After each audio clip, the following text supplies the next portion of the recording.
Друзья, добрый вечер. 4 января, у меня четвертый прием пищи, время 18:00. Индейка 100 грамм, ну и 200 грамм салата. Все тот же самый салат, который я ем в течение уже 2 дней. Вот, завтра доем, сделаю новый салат. Он не надоедает. Помидор, огурец. В этот раз болгарский перец, по-моему, здесь еще. Салат айсберг в виде основы, базы, так сказать. Чем-то обычно базу делаю либо айсберг, либо пекинскую капусту. Ну и остальное дополняю, конечно, более дорогими ингредиентами, такими как помидоры, огурцы. Они сейчас уже стоят приличных денег.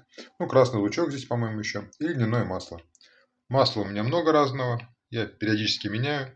И трюфельное, и льняное, и оливковое, и тыквенных семечек. И кунжутное у меня, и масло расторопшее. Вот в этот раз льняной выбрал. Всем приятного аппетита. Продолжаем сравнить дальше. Ролик с ответами на ваши вопросы уже монтируется. Уже вышел в ТикТоке. Сейчас выложу в остальных соцсетях.